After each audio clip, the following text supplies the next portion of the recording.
profiter pour vous saluer toutes et tous, vous remercier d'être venus à cette réunion d'information sur le changement du mode de collecte. L'idée de la réunion est la suivante.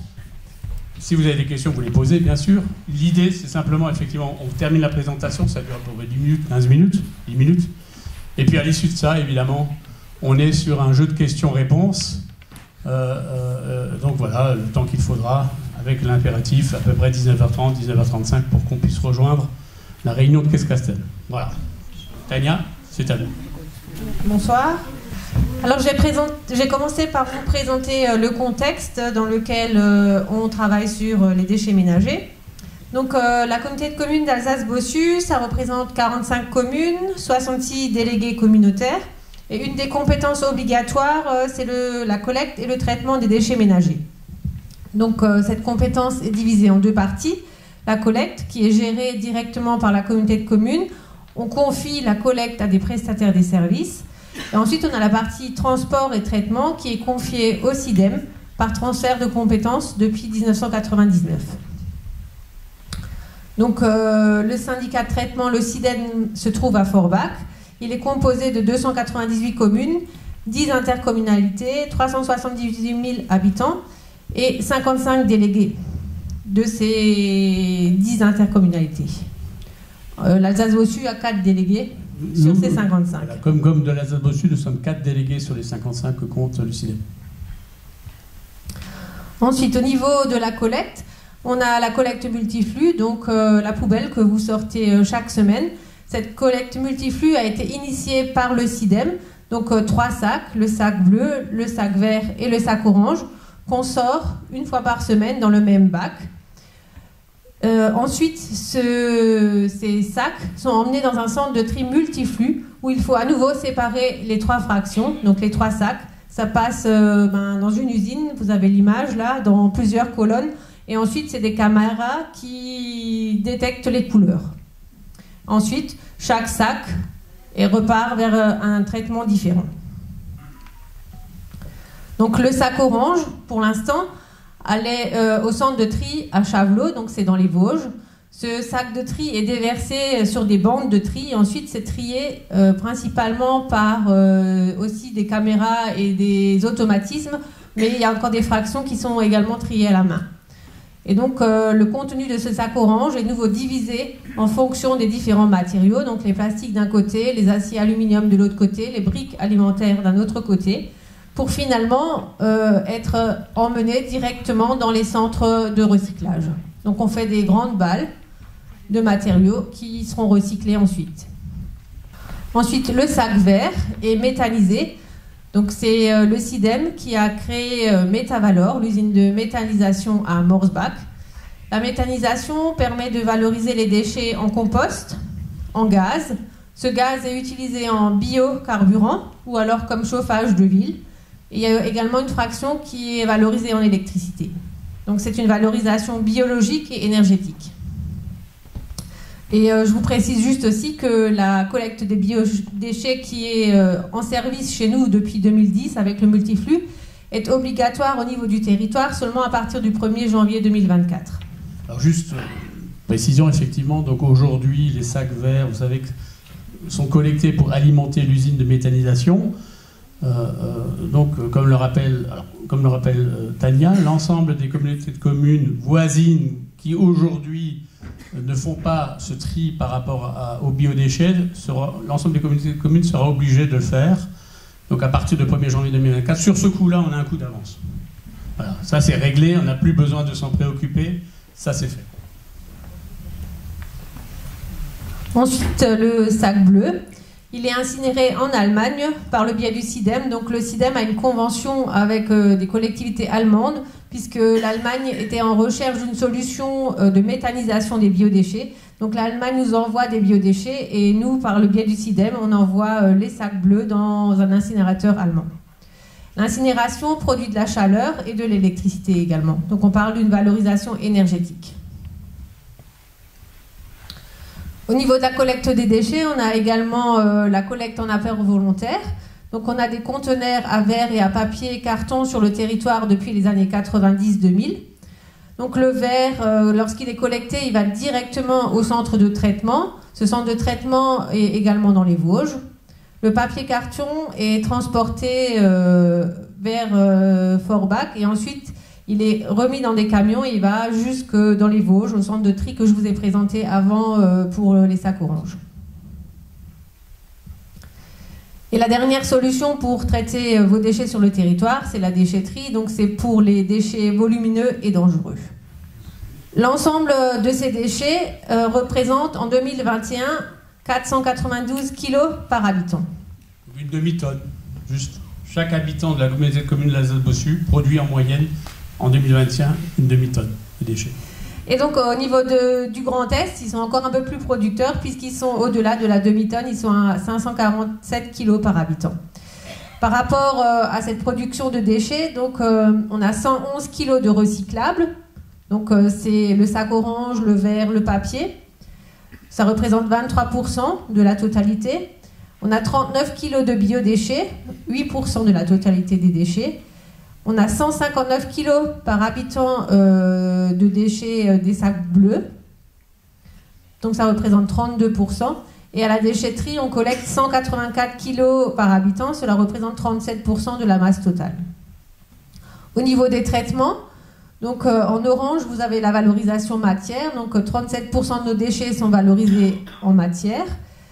14% sont valorisés en biologique. C'est une valorisation biologique, donc c'est la méthanisation. Ensuite, on a 37% qui sont valorisés thermiquement, donc c'est l'incinération, et il reste 12% qui ne sont pas valorisés, qui sont enfuis. C'est principalement le tout venant de la déchetterie.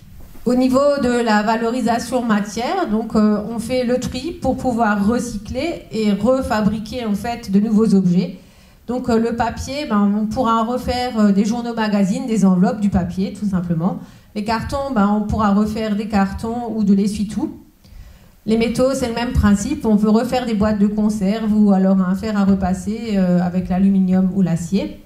Le verre, on pourra refaire des bouteilles en verre. Et pour les plastiques, on sépare les différents plastiques et chaque plastique pourra redonner un objet. Pour revenir à la production de déchets sur notre territoire, donc on constate ces 4 dernières années qu'on est en légère augmentation en 2021 par rapport aux années précédentes, sauf l'année en rouge qui est l'année 2020, qui est inférieure en tonnage parce que la déchetterie était fermée pendant 4 mois. Ensuite, ce qu'on a constaté aussi, c'est une diminution de la qualité des sacs orange. C'est pour ça qu'on a aussi commencé à réfléchir au changement, puisque en 2021, plus de 50% des tonnages de sacs orange n'ont pas pu être recyclés. Donc un sac sur 2 n'a pas pu être recyclé. Ces sacs orange sont pris comme des sacs bleus, des grands sacs bleus, et on y met n'importe quoi comme déchet. Ça, c'est le cœur de nos difficultés. Parce qu'en fait, aujourd'hui, 54% de nos sacs orange sont refusés. Donc ça fait un sac sur 2 est actuellement refusé. Alors, Tania le dit, vous voyez bien, alors on aurait pu en mettre, on a même trouvé des animaux morts dans des sacs orange. Enfin bon, pour vous dire que tout est possible. Voilà, ça c'est une utilisation, sur votre gauche, c'est une utilisation normale comme un sac bleu, parce qu'on a de tout. Là vous avez du tissu, des choses comme ça, donc au milieu. Et là vous retrouvez, effectivement, vous voyez, vous avez certes une bouteille en plastique, mais vous avez une demi-baguette, enfin, je ne sais pas si on voit bien la diapositive. Mais vous voyez, des baguettes, du pain, enfin machin. Donc ça c'est vraiment la difficulté que l'on a. Pourquoi ? Parce que au départ, quand on a mis en place effectivement le tri sélectif, les taux de refus étaient de l'ordre de 20%. Aujourd'hui, on est à 54%. À l'heure où on se parle, on était à 54%. Et donc, la vraie difficulté, c'est qu'il y a une double peine financière. La première, c'est que moins vous triez, enfin, moins bon est la qualité du tri, on va dire ça comme ça, moins bon est la qualité du tri, moins vous avez de bonifications qui sont versées par un organisme d'État qui s'appelle Citeo. Je suis un peu réducteur dans la démonstration, mais donc moins on a de bonifications. Donc ça c'est la première peine. Et bien évidemment, entre 20% de refus tri et 54%, vous voyez la différence. Ensuite, ce qui se passe, c'est que, donc, comme c'est pas à Chavelot, ça revient à Forbach au CIDEM pour repartir dans un nouveau cycle de traitement qui est l'incinération, voire l'enfouissement. Donc là, il y a un double coût. Première chose, c'est qu'on a moins de rentrée d'argent, voilà, parce que sur la qualité du tri. Deuxième chose, c'est que tout ce qui n'est pas trié et qui est renvoyé, eh bien, il y a le double traitement. Enfin, il faut payer 2 fois un traitement. Le premier, qui n'est pas efficient, ça revient. Ensuite, il faut payer l'incinération et l'enfouissement. Et ou l'enfouissement. Ensuite, au niveau réglementaire, on a plusieurs lois aussi qui nous emmènent à réduire nos déchets. Et ces lois, en fait, pour réduire nos déchets, mettent en place des taxes. Donc, sur les déchets, la taxe s'appelle la taxe générale pour les activités polluantes, donc la TGAP. Cette taxe, on la paye sur les déchets qu'on va incinérer ou enfouir. Cette taxe, aujourd'hui, en 2021, pour l'incinération, elle est à 17 € par tonne. Et d'ici 2025, elle sera à 25 € la tonne. Pour l'enfouissement, aujourd'hui, elle est à 37 € la tonne. Et d'ici 2025, elle passera à 65 € la tonne. Donc ça, c'est une taxe, c'est une décision de nos pouvoirs publics qui disent... Donc tout le monde est impacté. Hein. Toutes les collectivités qui ont en charge, évidemment, le traitement des déchets ménagers, toutes les collectivités sont impactées par cette taxe. Elle a été, voilà, elle est imposée, c'est comme ça, elle est appliquée. On taxe le volume. Et l'idée, évidemment, lorsqu'ils ont mis ça en place, c'est de dire que, eh bien, pour compenser les hausses, ben, il faut en fait, je le dis comme ça, hein, mais l'idée c'est ça, pour compenser les hausses de cette taxe, eh bien, vous n'avez qu'à produire moins de déchets. L'idée c'est ça, vous voyez, je veux dire ? L'idée c'est ça. Donc c'est un peu simpliste hein, comme idée, mais c'est comme ça. C'est-à-dire que ne venez pas nous dire que oui, il y a une augmentation effectivement, puisque celle-ci elle est actée, mais si en fait vous consommez, enfin vous produisez moins de déchets, eh bien en fait à un moment donné, il y aura de nouveau il faut trouver l'équilibre qui fait que finalement le coût reste étal. Très compliqué, hein. Très compliqué. Hein. Parce qu'il faut nous dire hein, juste comment on réduit comme ça d'un coup de plume les déchets. Hein. Bon, mais enfin voilà l'esprit de l'instauration de cette taxe. Et enfin, la troisième raison qui nous a poussé à changer le mode de collecte, c'est Citeo qui nous y a emmenés. Citeo, c'est donc l'organisme qui coordonne l'ensemble du recyclage des emballages ménagers en France. Donc c'est le petit point vert que vous avez sur les emballages. Donc au 1er janvier 2023, il y a une demande d'uniformisation des couleurs de tri. Et donc le tri des emballages doit passer à la couleur jaune sur l'ensemble du territoire. Il y a également l'extension des consignes de tri. Donc depuis le 1er mars, sur le territoire, on peut trier tous les emballages en plastique. Donc c'est fait pour vous simplifier le tri. Et donc Citeo met également sur les emballages maintenant des consignes de tri. Vous l'avez en bas. Donc c'est le petit bonhomme avec les 3 flèches. Ça veut dire que l'emballage est recyclable. Et souvent, à côté, vous avez la consigne de tri. On vous dit où vous pouvez jeter l'emballage. Citeo travaille aussi avec les industriels. Souvent, on dit qu'il faudrait produire moins d'emballage. Donc, effectivement, c'est vrai. Mais on fait aussi des efforts de ce côté-là. Enfin, les industriels font des efforts. La bouteille d'eau, par exemple, de 1,5 litre a perdu 50% de son poids en 30 ans. Vous l'avez certainement tous remarqué. Aujourd'hui, elles sont très friables, les bouteilles en plastique. Et donc pour ces 3 raisons, on a décidé au niveau de la communauté de communes d'arrêter la collecte du sac orange et de mettre en place des conteneurs d'apport volontaire jaunes sur les aires de tri. Alors on a choisi l'apport volontaire parce que ce geste en apport volontaire est maîtrisé sur notre territoire. Depuis, je vous disais, les années 90, ces bornes ont été mises en place. En 2021, on a collecté 29,4 kg de papier carton et 42,3 kg de verre par habitant sur le territoire. Donc on a les meilleures performances du CIDEM sur ces valorisations-là. La qualité du tri dans les bornes d'apport volontaire est meilleure également. Aujourd'hui, on a moins de 5% de refus de tri dans ces bornes. Il y a une maîtrise du coût de collecte et de traitement, parce que ces collectes en apport volontaire sont moins chères qu'une collecte en porte-à-porte. Les conteneurs sont en libre service, vous pouvez y accéder à n'importe quel moment. On supprime un déchet, puisque aujourd'hui le sac orange est produit pour mettre les déchets d'emballage, alors que demain on n'aura plus ce déchet-là. Et donc c'est une nouvelle gestion des déchets, mais qu'on connaît déjà en Alsace-Bossu. On avait, juste pour la petite histoire, on reviendra tout à l'heure, nous avons depuis le 1er avril de cette année, une tournée de ramassage qui se fait sur Drulingen, enfin 9 villages dont Drulingen, donc 1500 habitants. Et puis à l'époque, on avait déjà organisé des réunions publiques pour annoncer effectivement la modification du mode de collecte qu'on vous présente.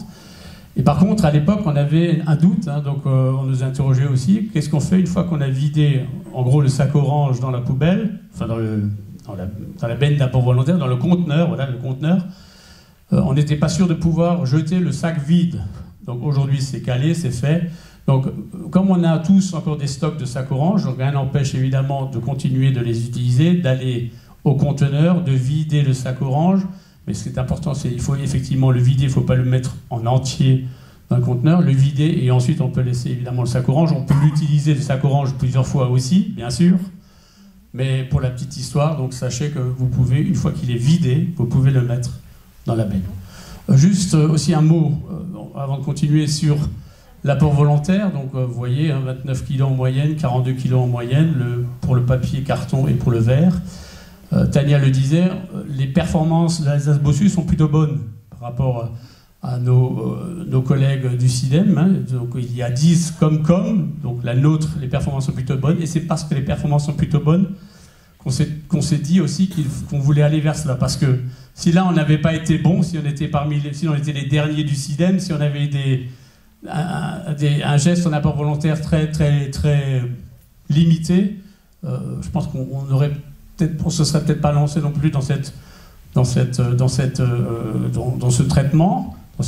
Par contre, avec toujours quand même la problématique du budget, il faut effectivement qu'on équilibre le budget ordures ménagères. On pourrait y revenir après plus en détail. Donc au niveau des consignes de tri pour ce nouveau conteneur jaune, donc on peut y mettre dans ce conteneur jaune toutes les bouteilles et flacons en plastique, tous les emballages en acier et en aluminium, toutes les briques alimentaires et donc depuis le 1er mars, tous les autres plastiques d'emballage ménager, donc les sachets que vous retrouvez autour des bouteilles en plastique, les sachets qui ont contenu des fruits et des légumes, les pots de yaourt, les barquettes en polystyrène, les barquettes en plastique tout simplement, ou même les blisters des médicaments, puisque c'est du plastique et de l'aluminium. Ces déchets, il faut qu'on les jette en vrac dans le conteneur. Il ne faut pas emboîter, par exemple, les pots de yaourt, à cause du centre de tri, puisque je vous disais avant, au niveau du centre de tri, ça passe sur des chaînes de tri, et donc si c'est emboîté, c'est mal reconnu par les caméras ou par les gens qui trient encore à la main. Ensuite, il faut ne pas jeter de sacs orange complets dans ces conteneurs. Vous pouvez les vider et ensuite jeter ce sac orange. Au niveau des bacs bleus pour le papier carton, donc on y jette les journaux magazines, tous les papiers, les cartons et surtout les petits emballages cartonnés, donc les cartons de biscuits, de céréales. On ne les mélange pas avec les emballages, comme certaines personnes pouvaient le faire avant dans le sac orange. Donc là, il faut vraiment les mettre avec les journaux magazines et les cartons, parce que c'est des fractions sèches, en fait. Si on les met avec les emballages, les cartons peuvent s'imbimer des liquides qui sont encore dans les bouteilles ou dans certains emballages en plastique. Donc c'est pour améliorer la qualité du tri qu'on vous demande de mettre ces cartons dans les conteneurs bleus. Ensuite, au niveau des autres gestes de tri, c'est les mêmes qu'auparavant.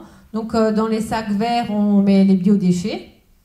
Dans les sacs bleus, il restera les couches, les produits de la salle de bain, les mégots, les litières, les pots en plastique ou les objets en plastique, la vaisselle cassée, par exemple.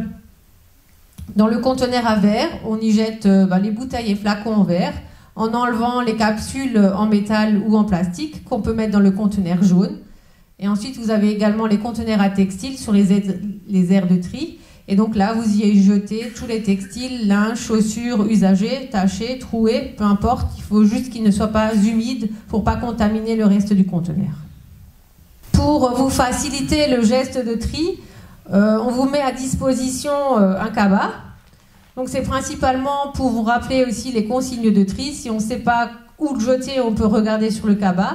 Et ce cabas, il a la dimension des ouvertures du conteneur. Donc le but, c'est que vous n'ayez pas à reprendre en main les déchets d'emballage, mais de déverser le cabas et de le récupérer et de le réutiliser. Quand on dit cabas, hein, on n'invente pas grand-chose, hein, pour être tout à fait honnête, hein, parce qu'effectivement, ça ressemble à des sacs de course, Leclerc, Cora, enfin tout ce qu'on peut imaginer et qu'on peut trouver. L'idée, hein, vraiment, hein, c'était de dire que, tiens, il faut absolument, dans la communication, remettre un coup, effectivement, sur ce qui se trie et comment on le trie. Et donc, c'est pour ça, effectivement, que nous avons décidé d'offrir à chaque foyer ce cabas.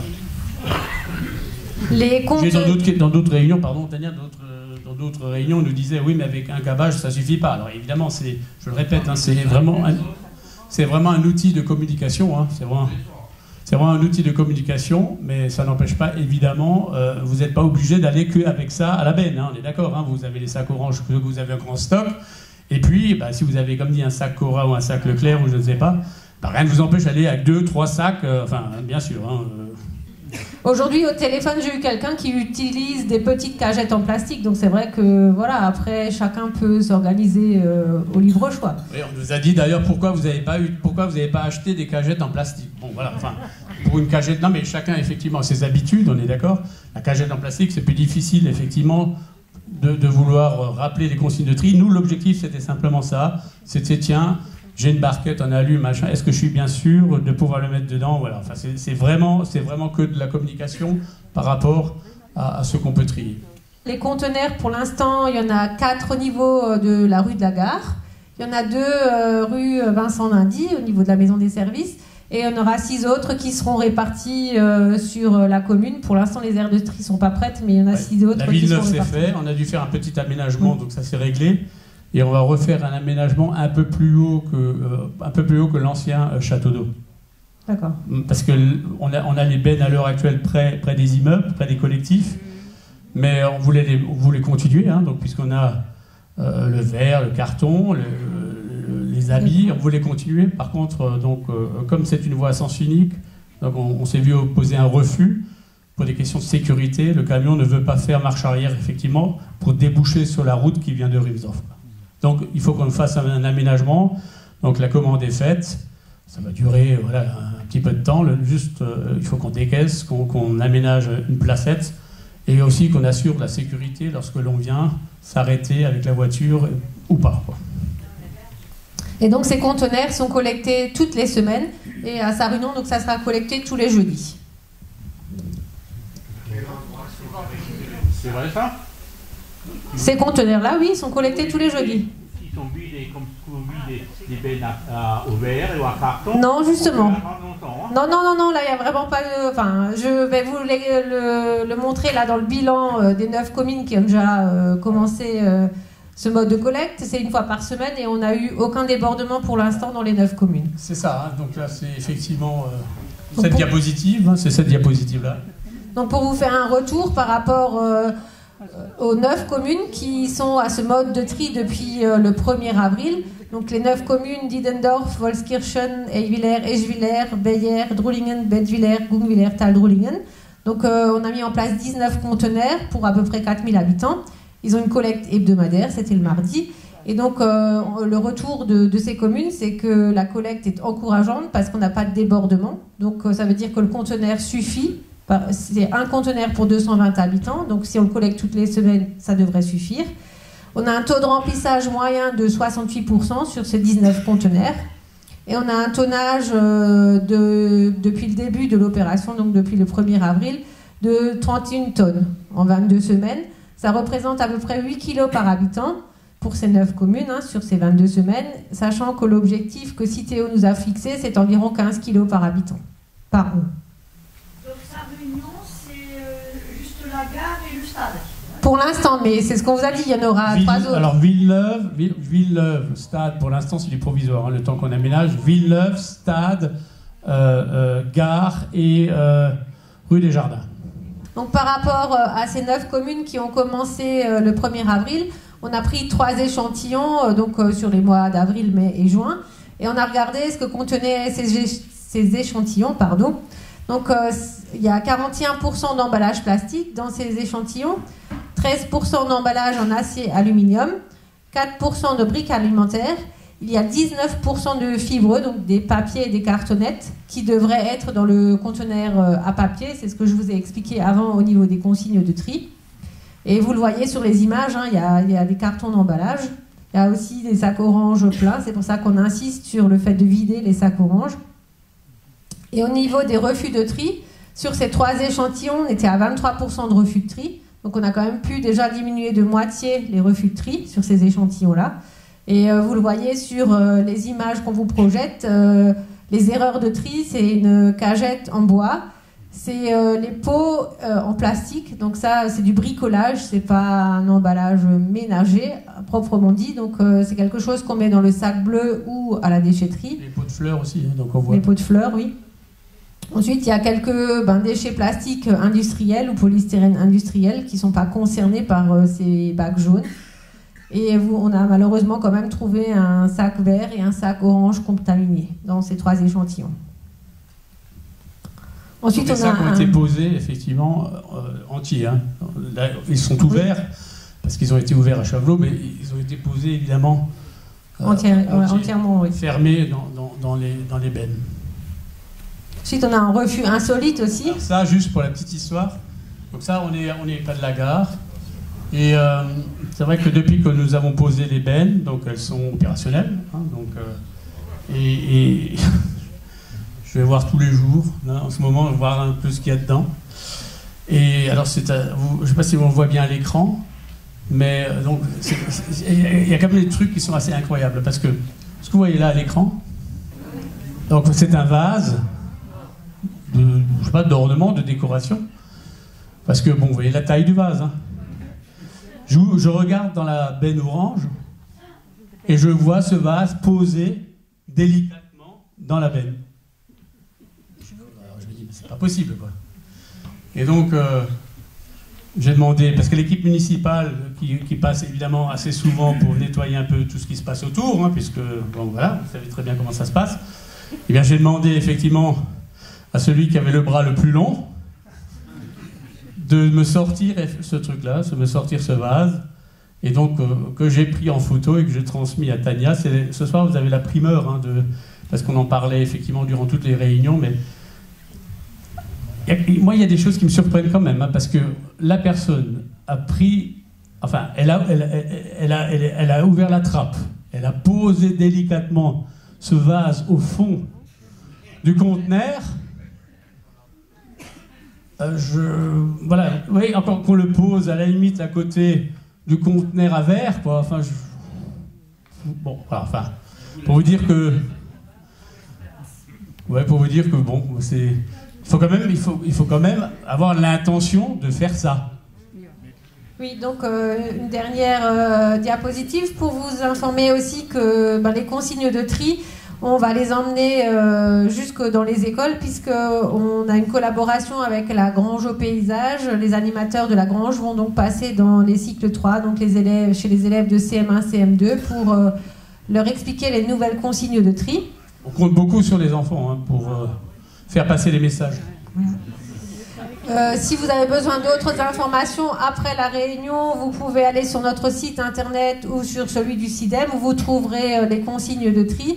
Et sur celui du CIDEM, vous avez également un outil, donc le mémotri. Si on tape le nom du déchet, on vous donne l'endroit où vous pouvez le jeter. Et même, normalement, la localisation des différentes bornes. Au pire, s'il y a vraiment quelque chose que vous ne savez pas, voilà, au pire, vous n'avez pas envie forcément d'aller sur Internet ou peu importe.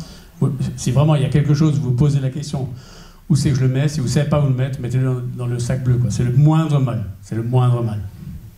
Tout à fait. Donc si vous ne savez pas, vous le mettez dans le sac bleu. Ce qu'il faut qu'on vous dise aussi, c'est que nous avons recruté au niveau de la communauté de communes un bureau d'études spécialisé évidemment dans l'optimisation des déchets ménagers. Et donc ils travaillent là depuis quelques semaines. Ils ont accompagné effectivement sur l'installation des bennes depuis le 1er avril sur le territoire qu'on vous a cité. Enfin, ils sont là, effectivement, ils travaillent sur l'optimisation aussi de la déchetterie, notamment, effectivement, l'idée que nous souhaitons mettre en place, oui, c'est la redevance incitative. La redevance incitative, c'est quoi? Ça, c'est l'objectif que l'on se fixe. L'objectif que l'on se fixe est le suivant. Parce que Bon, à Sarre-Union, c'est peut-être un peu plus compliqué quand on est dans un collectif, hein, mais comme, bon, il y a Sarre-Union, Drolingen et Glimmeringen et un peu Herbisheim qui ont des collectifs, donc là, c'est parfois un tout petit peu plus compliqué, mais en fait, on a été dans des villages où les gens nous disaient « Attendez, mais moi j'ai des poules, j'ai du compost, moi je sors pas de sac vert, quoi. J'en ai pas besoin. » Et puis maintenant, on nous demande effectivement d'aller au ben d'apport volontaire à la place pour emmener ce qu'on mettait dans le sac orange. Finalement, moi, il ne me restera pas grand-chose. Hein. Il me restera un sac bleu. Alors, pour peu qu'il soit inerte, hein, c'est-à-dire que vous n'avez pas quelque chose qui se décompose, qui sent, vous avez un sac bleu de déchets, vous pouvez le laisser dans votre poubelle pendant un mois. Il n'y a pas forcément d'odeur. L'objectif que l'on se fixe, c'est la redevance incitative. C'est-à-dire, je reprends l'exemple des personnes là, dont on avait, c'était à Dindorf, c'est de dire, effectivement, dans ce cas de figure, si moi je sors ma poubelle qu'une fois par mois, il faudrait quand même qu'il se passe quelque chose. C'est l'objectif que l'on se fixe. Donc l'objectif que l'on se fixe, c'est effectivement que si la personne a les poules, un compost, elle ne sort pas de sac vert, si elle met ses emballages dans la benne d'apport volontaire et si elle sort sa poubelle qu'une fois par mois, pour un exemple, eh bien il faut qu'il se passe quelque chose sur sa facture. Alors, après on est là et on se dit... non mais attendez, on est là, on se dit des choses. Hein. Par contre, hein, clairement, si vous sortez votre poubelle que 2 fois par mois au lieu de 4 fois par mois, vous ne paierez pas la moitié. Hein. Non, c'est évident. Mais vous avez des coûts fixes, hein, madame. Ça, c'est le principe même, effectivement. Donc, on ne peut pas juste diviser par 2. Mais c'est simplement l'objectif que l'on se fixe, c'est qu'à un moment donné, celui qui a la possibilité de sortir sa poubelle qu'une fois par mois puisse se dire, tiens, il s'est passé quelque chose. Tous les 15 jours, on peut le faire. Oui, tous les 15 jours. En fait, alors, on nous dit, ouais, mais les voisins, je dis notamment, comment? Non, je parle pas des voisins de Sarre-Union. Non, mais attendez. Attendez, laissez-moi parler s'il vous plaît, parce que sinon on va pas y arriver. Donc, on prend les communautés de communes voisines, et on prend notamment la Comcom de Hanau-la-Petite-Pierre. C'est nos voisins, hein, Hanau-la-Petite-Pierre. Hein. Et donc, effectivement, alors je me permets de dire, donc Tania habite à Petersbach, voilà. Je le dis à chaque réunion, hein, Tania. Et donc, Tania habite à Petersbach, et là-bas, ils ont un système différent. Petersbach, alors Saverne, ça doit faire partie du SMICTOM, c'est le même système. Alors donc, je parle sous vos contrôles respectifs, hein, donc si c'est le même système, puisque vous êtes au SMICTOM. Hein. Donc, vous sortez votre poubelle une fois par mois, vous avez un tarif, et si vous la sortez 2 fois, 3 fois, 4 fois, vous payez plus. C'est ça, hein. Voilà, on est bien d'accord. Hein. La pesée, on ne va pas faire. On ne veut pas aller sur la pesée. On veut pas aller sur la pesée.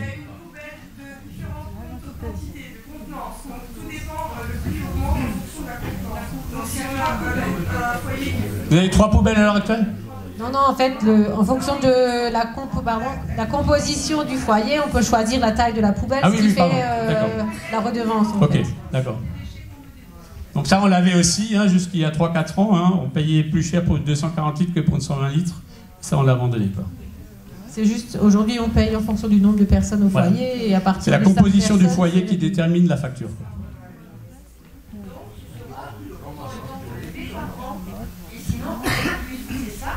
L'objectif, c'est d'arriver vers ça. Je ne peux pas encore aujourd'hui vous dire exactement comment ça va se passer, mais c'est l'objectif que l'on se fixe. Pourquoi? On attend effectivement les travaux de notre bureau d'études, donc on les rencontre régulièrement, on fait des points d'étape, et l'idée, c'est qu'ils puissent nous livrer leurs travaux fin d'année. Hein, normalement, en fin d'année, si tout va bien. Le temps de mettre en place, voilà. C'est l'idée. Alors, il faudra juste, pour vous dire, c'est l'idée. Alors, ce ne sera pas tout de suite au 1er janvier. Pourquoi? Parce qu'il faut aussi qu'on change les bacs, parce que les bacs sont pucés. Hein, donc, à un moment donné, pour qu'on puisse contrôler effectivement le nombre de fois où vous le sortez, les 300-400 derniers bacs que l'on a achetés, eux, ils sont opérationnels. Enfin, il suffit de mettre la puce, on peut juste, on l'a déjà anticipé. Hein, enfin, les nouveaux bacs, c'est comme ça. Et puis après, il faudra qu'on remplace aussi, effectivement, tout au long de l'année, les différents bacs de collecte. Hein.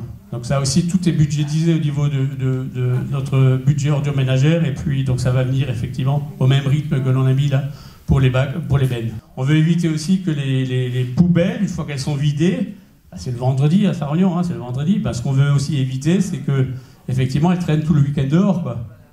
Donc quand c'est le cas, Oui, oui, non mais d'accord, mais ça, il y a l'exception, hein, je disais, il n'y a pas de système parfait. Il faut nous le signaler, on vient les chercher. En fait, ce qu'on fait aussi, c'est que si les poubelles, le lundi matin, sont encore devant la porte, l'équipe municipale les emmène. Donc l'idée, hein, c'est effectivement, on souhaite pas que chacun laisse sa poubelle devant la porte tout le temps, toute la semaine, quoi, parce que c'est pas ça l'objectif. Mais bon, voilà, pour finir, donc nous, effectivement, on a deux objectifs avec ce bureau d'études, c'est l'optimisation, je reviens avec ce que je disais, la redevance incitative, et puis aussi l'amélioration des conditions d'accueil de la déchetterie. Pour ceux qui l'utilisent, vous savez que les files d'attente sont extrêmement longues, bon, on en est conscient, on a augmenté l'amplitude horaire, on a mis en place de 8h à 10h du matin un service réservé aux professionnels, hein, pour éviter aussi que les professionnels et les particuliers viennent en même temps. Et puis maintenant, l'idée c'est de faire en sorte de l'agrandir, quoi. Avec aussi donc un système de circulation, tu vois, qui permet à un moment donné de ne pas être sur la route, quoi. Donc il y aura une file d'attente, mais pas forcément sur la route, parce que pour éviter cela aussi. Alors ce système que vous avez là, les gens n'ont plus le moyen de réduire leur déchetterie parce qu'ils n'ont pas d'argent en retour. Alors l'idée c'est... Il n'y aura plus de contrôle, c'est vous qui contrôlez, qui demandez la taxe comme vous le voulez. Alors, la taxe, c'est déjà... La taxe, nous on ne demande rien du tout, nous on la subit. On est obligé de la payer. Nous on ne demande rien du tout. Je l'ai dit dans toutes les réunions, je me suis fait d'ailleurs un peu alpaguer, hein, l'une ou l'autre fois, mais ça ne fait rien, je le dis quand même. On compte aussi, et je le dis, sur la solidarité familiale. Quand les personnes âgées... Non, mais on le dit, pour que les personnes âgées ne peuvent pas se déplacer. On compte aussi un peu sur la solidarité des voisins, la solidarité des amis. Non, bien sûr, après je le disais, aucun système n'est parfait. Par contre, on va aussi lister vraiment les personnes seules qui peuvent plus sortir de chez elles, et à un moment donné, il faut qu'on s'organise. On va mettre ça en place, enfin, c'est en place, hein, donc ça va démarrer. Et après, il faut qu'effectivement qu'on arrive à gérer les cas qui sont vraiment sensibles, quoi. Mais on compte quand même, hein, sur la solidarité. Moi, j'ai dit ça à Weislingen, la première réunion. Sur le monter, oh non, mort. Alors j'ai dit, bon, vous, si votre voisine Germaine qui a 85 ans, vous estimez effectivement, sollicitez, oh non, mort, alors que toute l'année vous discutez avec elle et vous n'êtes pas fichu, peut-être vous lui faites même les courses, vous n'êtes pas fichu à un moment de lui emmener un cabas et de le mettre à la benne. C'est difficile, hein. On a une problématique un tout petit peu différente entre Sarre-Union et, je ne sais pas, et Wolfskirchen, hein, parce que voilà, on a les collectifs, il faut qu'on regarde un peu comment le système fonctionne et un peu au cas par cas qu'on puisse venir en soutien au niveau de l'équipe municipale, quoi. Je le répète, si on n'était pas aussi bon dans la collecte, alors bien sûr, hein, celui qui a du mal à se déplacer, mais si on n'était pas aussi bon dans la collecte du verre et du papier carton, ça aurait été sans doute plus difficile pour prendre cette décision, quoi. Nous, les décisions que l'on prend, il faut juste que vous le sachiez, c'est des décisions que l'on prend uniquement pour des raisons d'équilibre budgétaire. Alors, je vais être un tout petit peu technique, excusez-moi de l'être. Il y avait la Comcom de Drolingen, celle de Sarre-Union. 1er janvier 2017, fusion des deux Comcom, on redevient la grande communauté de communes de l'Alsace-Bossue. Là où c'était, jusqu'à présent, avant cette fusion, nous avions, Drolingen et Sarre-Union, chacun notre budget ordures ménagères. Budget obligatoire. Et quand de temps en temps ça coinçait un peu, parce qu'on avait quelques dépenses supplémentaires, que ce soit Drolingen ou Sarre-Union, nous avions la possibilité de virer du budget principal de la Comcom au budget ordures ménagères, 70 000 euros, 50 000 euros, enfin ce qu'il fallait pour que les comptes s'équilibrent à nouveau. Depuis le 1er janvier 2017, depuis cette nouvelle Comcom, notre budget ordures ménagères est devenu un budget SPIC, service public industriel et commercial. Pardon d'être un peu technique. Mais, à la limite, c'est un SPIC, c'est très bien. Sauf que le SPIC doit s'auto-alimenter par ses propres redevances. Je m'explique. Vous avez dans ce budget ordures ménagères les redevances des particuliers, les redevances des professionnels. Vous avez les aides de Citeo, parce que ça fait partie effectivement de la qualité du tri que l'on a mis en place. Vous avez aussi des subventions de nos partenaires, qui peuvent être la région ou l'État, enfin peu importe. Mais nous n'avons plus le droit, à l'heure actuelle, nous n'avons plus le droit d'alimenter notre budget principal vers ce fameux budget ordures ménagères, comme on pouvait le faire avant. Et donc toute la difficulté pour nous, c'est il faut équilibrer le budget. Toutes les collectivités, mairies, Comcom, départements, régions, sont obligées d'avoir un budget à l'équilibre. Toutes, sauf l'État. Sauf l'État. Ah mais, nous, en fait, si on présente un budget déséquilibré, c'est le préfet qui prend la main. Il y a un mécanisme comme ça, on dit voilà, on présente un budget, parce que vous savez, toutes les délibérations des communes, des Comcom, des conseils départementaux, de la CEA maintenant, et des régions, toutes les délibérations passent en sous-préfecture dans ce qu'on appelle le contrôle de légalité. Le contrôle de légalité, ils regardent si la délibération qu'on a prise, si elle est bien légale, voilà, si ça correspond. Et donc, les budgets, c'est pareil. Il faut qu'on envoie les budgets en sous-préfecture. Donc la légalité d'un budget, c'est est-ce qu'il est équilibré ou pas. Il est déséquilibré, boum, ça part cabinet du préfet. Le préfet s'empare de ce budget. Il regarde, il dit combien il manque 200 000. Eh bien, on va augmenter la redevance de temps pour arriver à 200 000. C'est ce qu'on veut éviter, nous. C'est les vraies difficultés que l'on a, et c'est la préoccupation majeure du budget ordure ménagère. Quand on a une séance du conseil communautaire, Tania a rappelé, nous sommes 66 délégués. Alors, il y a certains délégués comme qui sont là dans la salle. Quand on n'a pas de point à l'ordre du jour ordure ménagère, ça se passe plutôt bien. Quand on a un point ordure ménagère à l'ordre du jour du conseil communautaire, ça chauffe. Ça chauffe.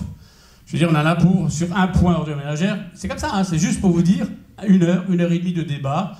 Moi, je ne suis pas d'accord d'augmenter. Oui, mais comment est-ce qu'on fait? Je ne sais pas. Bon, mais oui, à part ça, enfin, je caricature un peu, mais c'est toute la difficulté que l'on a. C'est juste un point technique, mais pour vous dire que nous sommes tenus d'avoir un budget équilibré. Alors, je vous fais une confidence, hein, parce que j'étais jeudi matin à Strasbourg et j'avais, dans le cadre de mes mandats, j'avais une réunion, enfin, de présentation avec le nouveau directeur régional des finances publiques, M. Garnier, qui est arrivé il y a 2 mois à Strasbourg, accompagné de son adjoint, M. May, que l'on connaît bien pour toutes les questions de difficultés budgétaires que l'on a rencontrées depuis la fusion 2017. Et je lui ai dit ça. Je lui ai dit, écoutez, M. May, cette histoire de SPIC, là, vous connaissez les difficultés que l'on a à travers le SIDEM, vous connaissez les difficultés que l'on a, puisqu'on a écrit tout récemment au ministre de l'économie, à M. Le Maire, on lui a écrit pour lui demander de pouvoir faire un virement de la section investissement vers la section fonctionnement, ce qui est strengst verboten, mais on a demandé une dérogation. Et on peut espérer l'obtenir, parce qu'on a le soutien effectivement d'un certain nombre de parlementaires sur ce sujet-là. Mais je lui dis, est-ce que ce SPIC, on peut pas, est-ce qu'on est tenu d'avoir ce SPIC, est-ce qu'on ne peut pas faire autre chose? Alors, je m'attendais à ce qu'ils me disent, non, bah non, vous savez, je peux rien faire. Alors, il a pris note. Alors, je ne sais pas s'il voulait juste me faire plaisir en prenant note, ou si effectivement il va regarder. Non, mais très honnêtement, nous avons des relations un peu privilégiées avec les responsables de la direction régionale des finances publiques. Et donc, voilà, il va regarder s'il n'y a pas moyen à un moment donné de faire autre chose. Parce que tant qu'on a cela, on est pieds et poings liés. Il faut juste que vous le sachiez, quoi. Et je le répète, hein, la difficulté, c'est d'ailleurs la difficulté que l'on a avec le SIDEM. Nous sommes membres du SIDEM. Vous savez, hein, vous avez lu sans doute dans la presse les difficultés qu'on a avec le SIDEM. Le SIDEM en 2015 a annoncé 12 millions d'euros de déficit. On est dit comme. Eh bien, 4 sur 55 délégués. Eh bien, l'ancienne gouvernance disait, eh bien, on applique une augmentation des contributions des Comcom membres, c'est le principe de la solidarité, à charge pour elles de se débrouiller. Enfin, Tania, hein, Et donc, nous étions toujours en minorité, alors pas que 4, jusqu'en 2019, où en 2019, alors que nous avons au SIDEM 80 millions d'euros de dettes, voilà, répartis sur l'ensemble des Comcom, donc ça concerne presque 400 000 habitants, l'ancienne gouvernance, l'ancien président a voulu, c'est pour ça que les sacs vont à Chavelot dans les Vosges, on pourrait se dire, mais pourquoi ils vont dans les Vosges, ça coûte aussi de l'argent le transport. L'ancien président voulait construire des toutes nouvelles usines de tri. Et on nous annonçait des investissements de 2 chiffres, quoi. Et nous, on disait, attends, on a déjà 80 millions de dettes, il faut à un moment donné qu'on essaye d'assainir cette situation financière, quoi. Et donc, lors du budget, il a essayé de passer en force en 2019, mars 2019. Et en mars 2019, nous avons été une majorité à rejeter le budget. On ne veut pas investir, parce que dans le budget, vous mettez effectivement les investisseurs que vous prévoyez. Hein. On ne veut pas de cela, on n'en veut pas, on a rejeté le budget. Il s'est levé. Messieurs, dames, messieurs, je démissionne. Et il est parti. Et il a quand même eu sa prime. Alors, je ne sais pas quelle est sa prime. Hein. Alors, je ne sais pas quelle est la prime. Hein. Alors, je ne sais pas quelle est la prime. Hein. Mais bon, si vous me trouvez un élu qui touche une prime, c'est directement, c'est comme au Monopoly, c'est directement casse prison, hein, sans passer par le reste. Hein. Non, c'est impossible, ça. Est-ce que c'est impossible? C'est vrai, mais c'est pas possible, ça c'est pas possible, parce que les cours, les chiffres ont été... Non, mais c'est impossible, ça. Donc voilà, il se lève, il part.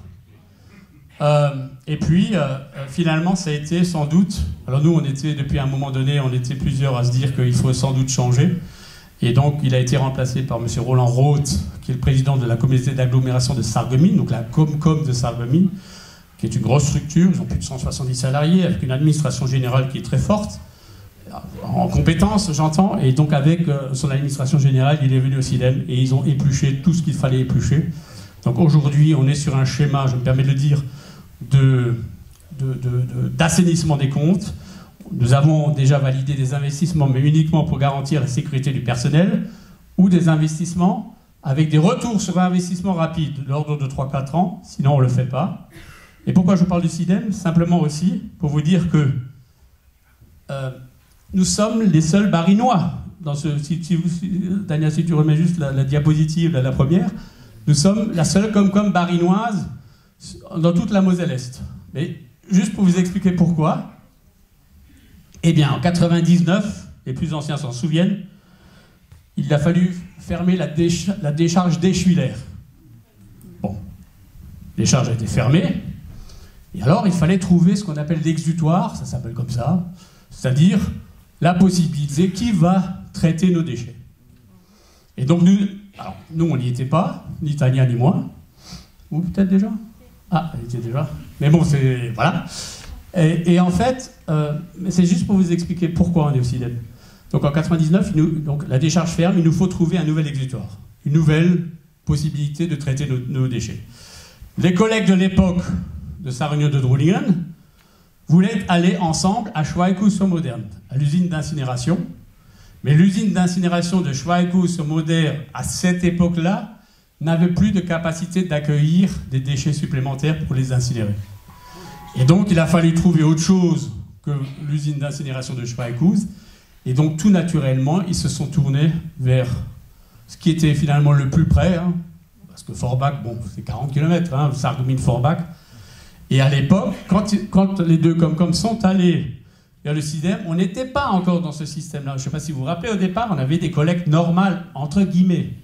Et c'est ensuite qu'il y a eu la genèse de ce projet de méthanisation avec l'usine Métavalor qu'on vous a présenté très rapidement. Mais c'est juste pour vous dire que ce n'était pas une lubie. C'est pas comme ça du jour au lendemain, de l'Autriger au CIDEM. Non, c'est pas du tout ça. C'est simplement parce qu'il fallait trouver un système qui nous permettait de traiter les déchets ménagers produits sur l'ensemble du territoire de la Comcom. Et c'est pour ça qu'on est les seuls barinois par rapport à l'ensemble des autres Comcom, qui sont toutes des Comcom mosellanes. Enfin, au niveau des traitements, comme l'usine de Charblot, c'est la seule usine sur l'Alsace? C'est dans les Vosges, hein, c'est le même Patrick, c'est même dans les Vosges. Alors en fait, autre chose. Alors là, je parle à l'un ou l'autre. Patrick, tu vas comprendre. Tu vas comprendre. Non, mais tu vas comprendre. En fait, quand Roland Roth est arrivé, avec, comme dit, avec ses équipes, directeur financier, directeur général, peu importe, directeur technique, le staff, quoi, hein, la garde rapprochée, nous sommes aperçus que la gouvernance précédente ne faisait aucun appel public à marché. Alors, je parlais avant du contrôle de légalité. Bon, le contrôle de légalité regarde effectivement la délibération. Je sais pas, il regarde pas, il sait pas forcément que derrière il n'y a pas une consultation. Enfin, bon, ce sont parfois, vous voyez, les mystères. C'est après quand tu disais tout est parfois possible. Là, c'est effectivement quelque chose qui était très compliqué. Mais il n'y a pas eu de mise en concurrence. Ça veut dire quoi? Dans une collectivité, voilà, tu veux faire traitement des déchets, tu lances un marché qui explique ce qu'on veut faire, tu le publies, et ceux qui sont prestataires et qui peuvent répondre pour faire ce marché-là répondent, on ouvre les plis, la commission d'appel d'offres, et puis on regarde le mieux disant. Dans le temps, c'était le moins disant, c'est-à-dire le moins cher. Quand vous preniez le moins cher, parfois c'était aussi compliqué, parce que le boulot n'était pas forcément... Enfin, parfois le boulot correspondait au prix affiché, on va dire ça comme ça. Et puis, et là, c'était pas fait. Et donc, nous avons fin 2019, début 2020, relancé tous les marchés, les accords cadres, les marchés à bon de commande. Et donc, quand on est parti sur ce marché de traitement des sacs orange, enfin de ce qui est dans le sac orange, c'est Chavelot qui était la meilleure offre. Voilà.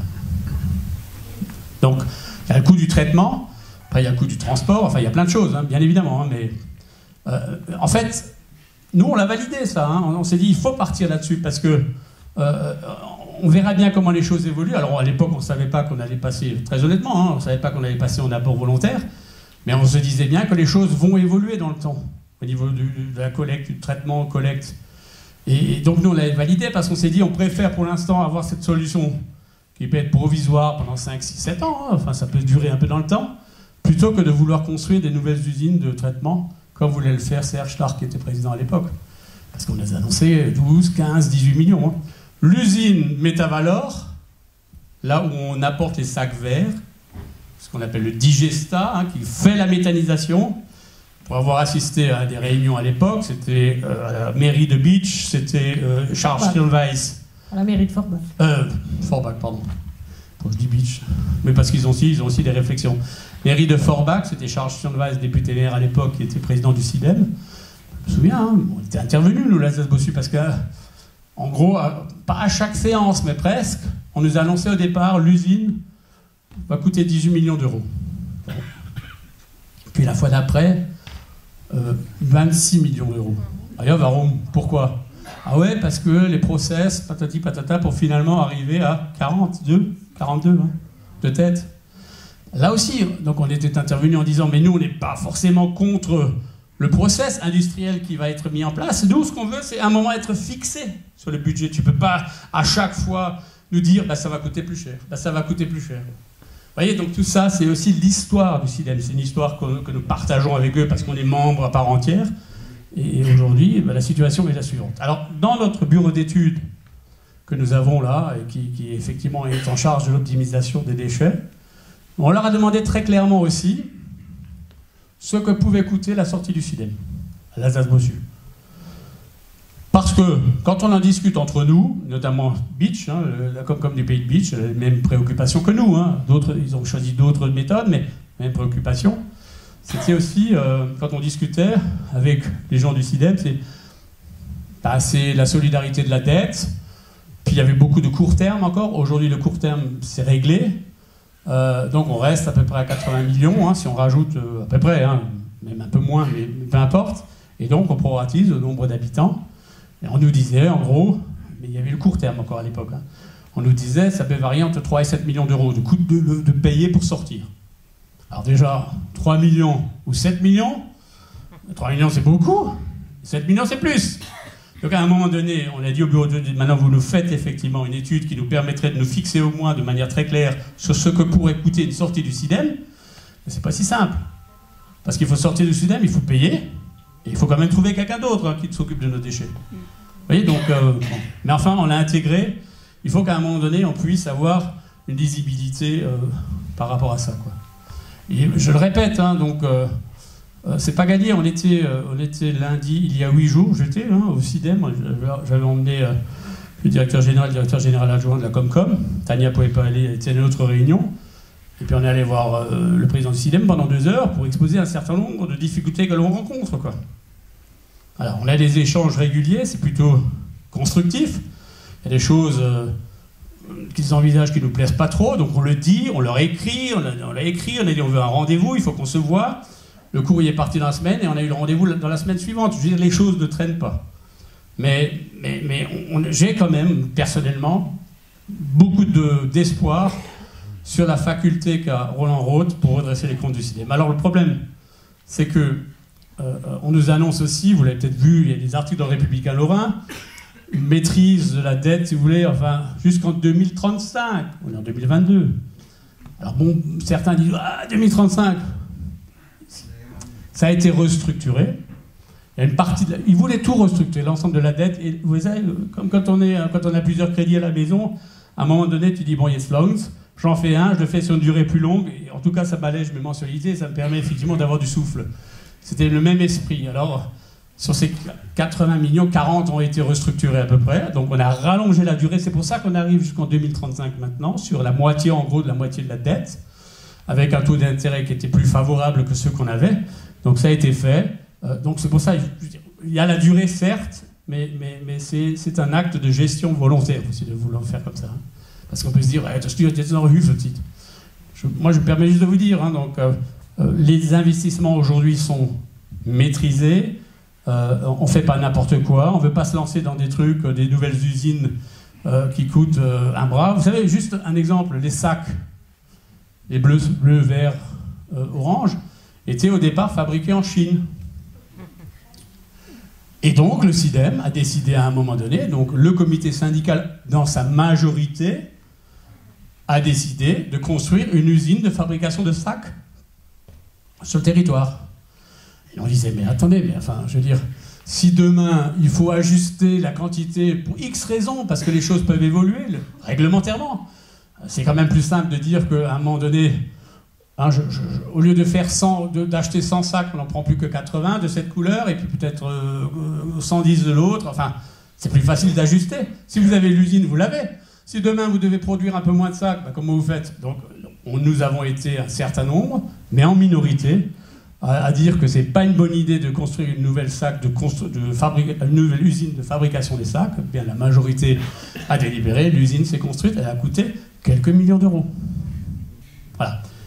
Après, on ne refait pas l'histoire, mais il faut juste que vous sachiez que si on est aujourd'hui dans des moments difficiles, c'est parce qu'il y a eu effectivement un certain nombre de décisions qui ont été prises qu'on aurait peut-être pu faire autrement. Je ne vais pas dire que nous, on fait forcément mieux, mais on aurait peut-être pu faire différemment. Mais on avait... alors, il y a eu d'autres choses, hein, donc on nous disait aussi... L'exemple. La métallisation, le CIDEM a déposé un brevet. Ce brevet, on va le vendre partout en France, il va nous rapporter des royalties. Hein, vous savez le principe, hein, vous avez un brevet, vous le vendez ailleurs, chaque année, vous touchez quelque chose.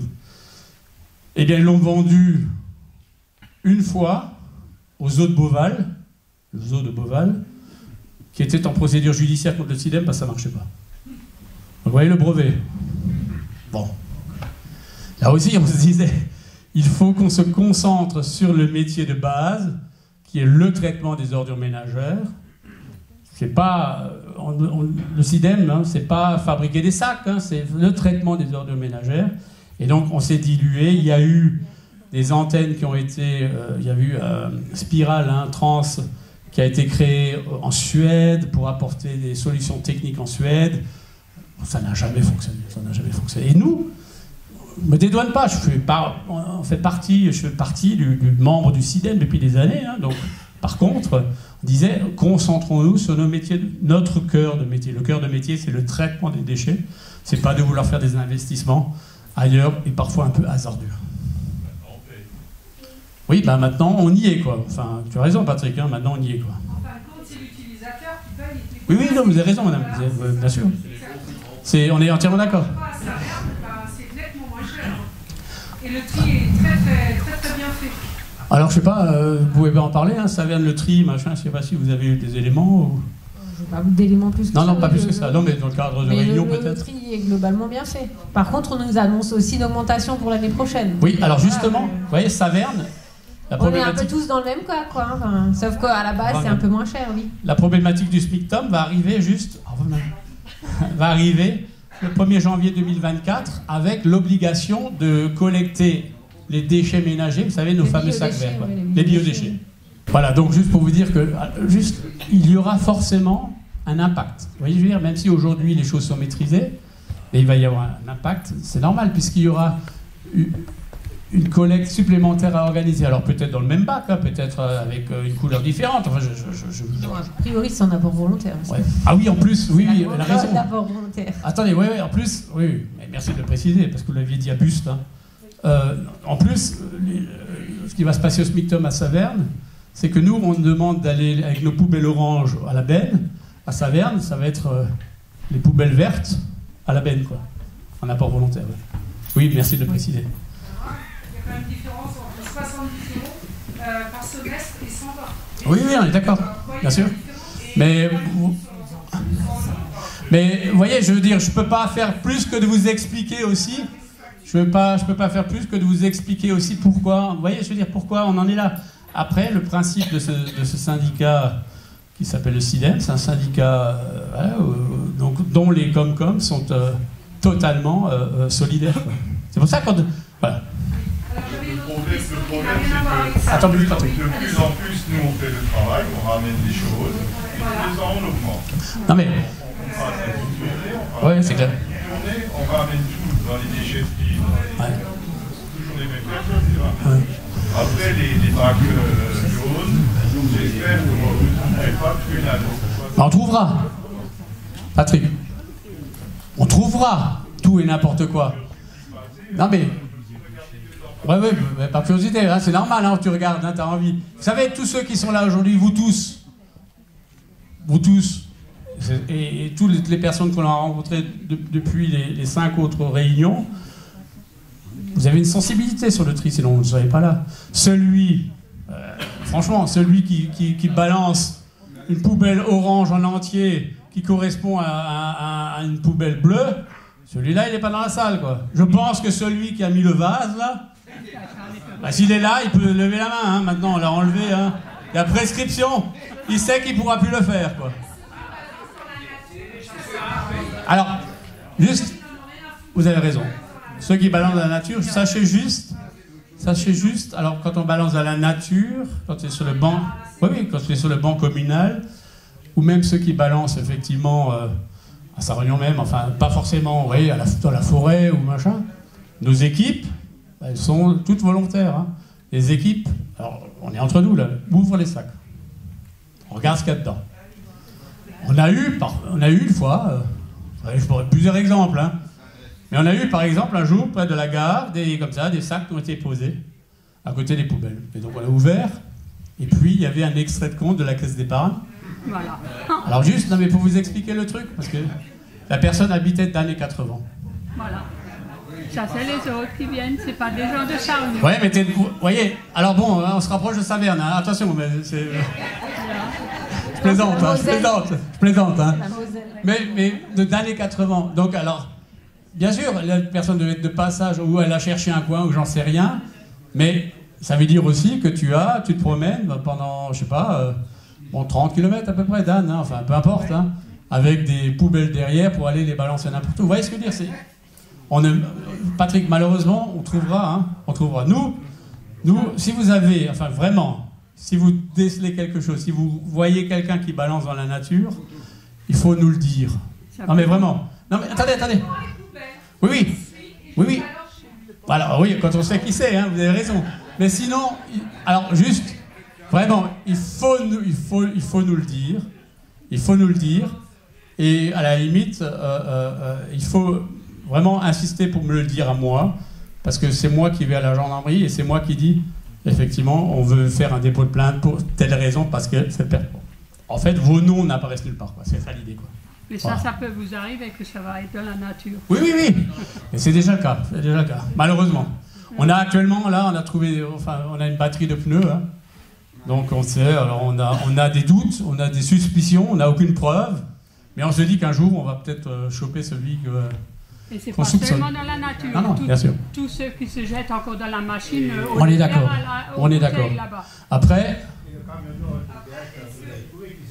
Après, juste, pardon de dire, je le dis, je l'assume, celui qui est un abruti est un abruti. Quoi. Ouais.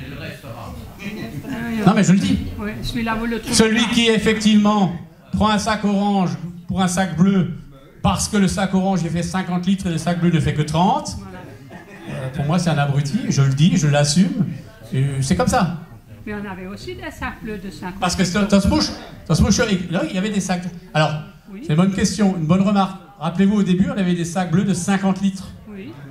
Et puis les oranges, 50 litres, et les verts, 15 litres. Et donc le CIDEM a décidé de réduire la taille des sacs bleus avec l'objectif de réduire les déchets. Alors, c'est pas parce que du jour au lendemain, tu passes d'un sac de 50 litres à 30 litres que tu vas forcément réduire les déchets. Vous voyez ce que je veux dire? C'est alles théorie. C'est comme la taxe, là. On augmente la taxe, vous avez qu'à réduire vos déchets. Non, je sais quoi, là. Non, je n'ai dire, quoi. C'est des raisonnements un peu simplistes, mais malheureusement, ils existent, quoi. Moi, j'avais une question. Par exemple, samedi, on était à l'inauguration de la Drulingen, de Centrebourg. Et j'ai vu les gens balancer dans une poubelle un sac noir, les communes par exemple, voilà, toutes les collectivités, tout est mélangé. Mais au moment de l'inauguration? Alors ça, c'est sans doute... Non, mais ça, c'est effectivement... quand vous avez comme ça 200-300 personnes, c'est un peu compliqué, vous voyez, de faire le tri. Donc, je pense que Jean-Louis, mon collègue et ami de Drulingen, parce que c'est ce qu'on fait aussi nous par moment, quand on a des grosses manifestations où on n'arrive pas à régler le problème parce qu'il y a trop de monde, vous voyez ce que je veux dire, il y a trop. Donc effectivement, on a les sacs noirs. Alors c'est volontaire, c'est des sacs noirs que l'on prend et que l'on met nous dans des bennes de tout venant qui sont cherchés dans un circuit à part et que la collectivité paye.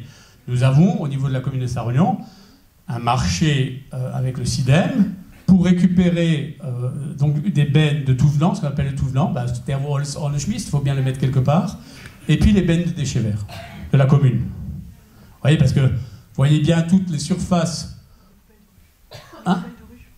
Oui, et puis les poubelles de rue, effectivement, les bacs de poubelles, effectivement, quand on les vide, quoi. Mais ça, vous voyez, c'est des sacs bleus, mais ça part dans le tout venant. Et ça, effectivement, alors là, c'est enfoui. C'est enfoui ou... Ouais. C'est pas l'idéal, mais on n'a pas d'autre solution que ça. J'étais à Weislingen, par exemple, ils ont une très belle salle, Weislingen, qui fonctionne bien. Il y a pas mal de mariages, choses comme ça. Et donc aussi, on avait le responsable de la salle qui lui disait comment on fait. Eh bien, alors en fait, donc pour les collectivités, par exemple la gestion des salles, il existe encore des sacs de 50 litres. Très honnêtement, parce que bon, voilà, c'est plus simple. Mais on leur dit effectivement, Tania, qu'idéalement, il faut faire le tri. Bon, mais c'est compliqué, un mariage, vous voyez. Donc, et ensuite, après, il suffit que vous ayez encore quelque chose, une nappe plastifiée, vous savez, ou dans une fête, pas forcément un mariage, une fête, vous avez les nappes plastifiées, on les roule, on laisse tout dedans, et donc ça, vous les mettez dans les sacs bleus. Du coup, c'est enfoui où exactement? Alors, à Tétin, si on y est, ouais. Tétin, si on y est. J'avais une question, le papier qu'on passe au destructeur, c'est dans le jaune aussi ou... Non, c'est dans le bleu. Non, c'est dans le bleu. Dans le conteneur bleu, pas le sac bleu. Dans le conteneur. Donc, vous savez, je vais venir chez vous, dans le conteneur, le papier qu'on met dans les destructeurs qui voilà. Parce qu'on ne peut pas le trier. On le met comme ça. Voilà. Oui, vous pouvez mettre les fils comme ça. On ne peut pas le trier, tu vois, je veux dire, c'est pas possible. S'il vous plaît, attendez. Allez-y. Il y a 30 ans, les écoles collectaient des journaux et on récupérait plusieurs tonnes, ça faisait de l'argent pour la coopérative. On peut toujours le faire, c'est un Schweikous. Pardon, laissez-moi finir. Oui, maintenant, on dépose du carton, du papier, tout ce qui est métaux aussi, et on ne récupère plus rien. Et on a un peu de mal à comprendre pour quelles raisons c'est aussi cher. Alors, est-ce que de toute façon, les déchets, il faut les recycler. Est-ce que ça revient plus cher que de fabriquer un produit à partir de la matière première? Non, pas forcément. Non, ça revient pas moins cher. Si on utilise des matières recyclées, ça revient moins cher que si on prend que des matières vierges. Par contre, le problème aujourd'hui, c'est que toutes ces matières qu'on recycle, elles sont pas payées au prix d'une matière vierge. Donc aujourd'hui, les prix, les recettes qu'on récupère, elles sont moindres par rapport à ce que nous coûte le transport, la collecte, le traitement. Le problème est là, c'est qu'aujourd'hui, ces matières n'ont pas de valeur comme des matières neuves. C'est ce qu'on disait à une des réunions aussi. On nous disait, eh ben, aujourd'hui, le gaz, par exemple de l'usine de méthanisation, qui est mis dans le réseau, il devrait être payé plus cher au SIDEM, puisqu'il est revendu plus cher aux usagers. Mais ce n'est pas le cas, puisqu'il y a une convention avec... il y a des contrats, des conventions, donc c'est à prix fixe, sauf que de l'autre côté, l'usager va payer plus cher. Et avec les déchets qu'on récupère, les matières premières, c'est la même chose. En fait, il y a des contrats, il y a des prix de reprise qui sont fixés pour 2 à 5 ans, et donc ça n'augmente pas en fonction du marché. Ouais, c'est des... Voilà, donc on reçoit on contractualise, donc on sait que... Bon, parfois on n'a pas de bol, hein, mais on sait qu'effectivement sur cette période-là, on va toucher tant d'euros la tonne de journaux, cartons récupérés. Je prends juste un exemple pour la commune de Sarre-Union. Nous avons, on est sur l'énergie, mais donc là on est juste pour comprendre. Au 1er avril, on avait un contrat d'électricité pour le stade, tout ce qui concerne le stade de foot, et ici, enfin à côté, les salles de la Corderie, on avait un contrat d'électricité qui s'est terminé au 1er avril. Et alors au mois de mars, donc il a fallu effectivement qu'on prenne une décision. Qu'est-ce qu'on fait? Enfin, bon. Alors on s'était dit, on va prolonger, on va faire un nouveau contrat, je le fais simple, hein, parce que le code des marchés publics, mais un nouveau contrat jusqu'au 31 décembre, nous étions en mars, en nous disant d'ici là, les choses vont sans doute se clarifier, notamment la guerre, enfin tout ça. Bon, vous voyez où on en est aujourd'hui, hein, rien ne s'est clarifié, rien n'est plus simple. Mais donc on avait décidé de faire ça. Eh bien, le tarif qu'on nous a demandé, enfin le tarif auquel nous avons souscrit, hein, c'était 6,5 fois plus cher que le tarif précédent. Donc on est, vous voyez, je veux dire, on est sur des vraies problématiques, effectivement, juste pour rebondir par rapport au gaz et par rapport à tout ça, c'est-à-dire que l'appareil, là c'est dans notre défaveur, mais quand vous contractualisez avec quelqu'un qui vous reprend les papiers, les journaux, vous dites, eh bien pendant 3 ans, 5 ans, il vous reprend 100 € la tonne, pour dire quelque chose, hein. Et bien évidemment, si derrière les coûts explosent, ben ça reste 100 € la tonne jusqu'à la fin du marché. Et là, on refait un nouveau marché. Donc c'est juste pour vous expliquer que parfois, on n'a pas la réaction immédiate parce qu'on est tenu contractuellement pendant une certaine durée, quoi. C'est juste ça, hein, pour essayer de comprendre. Et après, par rapport aux écoles, pardon, hein, bon, aujourd'hui, il faut savoir que... Alors, je n'ai pas la réponse, hein, sur ce coup-là, vraiment. Mais aujourd'hui, évidemment, tout ce qui est benne en abord volontaire, verre, papier, journaux, carton et maintenant les sacs orange, tout ça effectivement est valorisé et nous revient par l'intermédiaire effectivement des bonifications que l'on touche, quoi. Mais c'est la Comcom, c'est le budget ordures ménagères qui le touche, quoi. Une question courte. Si on change de système avec les bennes maintenant, si ce fonctionnement devait revenir moins cher, est-ce que par anticipation vous avez une idée de la diminution du coût? Non, on ne peut pas vous dire. Très honnêtement, non, on ne peut pas l'annoncer. On peut pas. Près du stade, il y a 2 conteneurs jaunes. Hein, oui, à l'heure actuelle, c'est un peu à titre provisoire. Là, c'est vraiment à titre provisoire. À terme, j'imagine que tous les conteneurs verts vont être ensemble. Oui, c'est pour ça que vous avez la remarque avant, je pense. Hein, oui, tout à fait. Oui, alors, donc vous voyez les conteneurs en haut, là, donc quand vous montez la rue du stade. Donc là, on pensait continuer et déposer les conteneurs à côté. Et c'est là où on a la difficulté avec le camion, où on nous dit clairement que c'est interdit parce qu'il faut... Bon, on peut pas faire demi-tour. Parce qu'avec les collectes de carton et de papier, le volume va aussi augmenter. Donc, oui. Et donc on va aménager juste au-dessus. Donc vous avez... juste pour vous... Alors, ceux qui savent, hein, ceux qui ne savent pas, désolé, mais... Donc là où ils sont actuellement... Vous avez le collectif, et on va... Donc l'ancien château d'eau, il n'est plus là, il faut se l'imaginer. Et juste au-dessus, on va aménager une place pour pouvoir effectivement... Donc il y aura 150 mètres du Buchner. Mais le but, effectivement, c'est d'avoir les 3 flux au même endroit, ou les 4 flux avec les vêtements. Voilà, non, mais voilà, bien sûr. On a des caméras, ça fonctionne, hein, des caméras. On n'en a pas parlé là, mais... Moi j'ai dit au château d'eau, il faut voir ce qu'il y a au contraire. Hein. Ah, je sais. Oui, je sais. Ouais. Nous sommes malheureusement conscients que, effectivement, parce que vous aurez toujours des gens qui se disent, bon, écoute, je fais un acte un peu citoyen et je fais en sorte que, eh bien, voilà, tout le monde se sente un peu mieux, enfin... Et puis vous avez évidemment tous ceux qui se disent après moi le déluge, quoi. Donc vous savez, moi j'ai une perception de l'évolution de notre société qui est très négative, hein, si ça continue comme ça, quoi. Bon.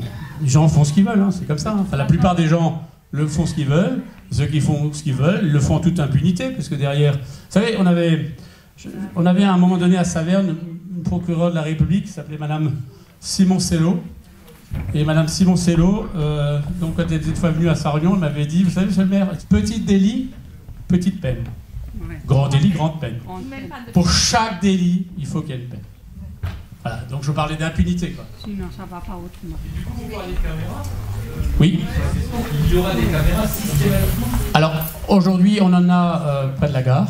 C'est vraiment l'endroit où, parce que c'est là où il y a le plus de bennes pour l'instant, et on réfléchit effectivement pour l'étendre sur d'autres zones de la commune. Moi, je suis très proche de l'air qui est défini à la réserve. Oui. C'est-à-dire que la nuit, le matin, les gens, ça ne les dérange pas d'aller sortir de l'air.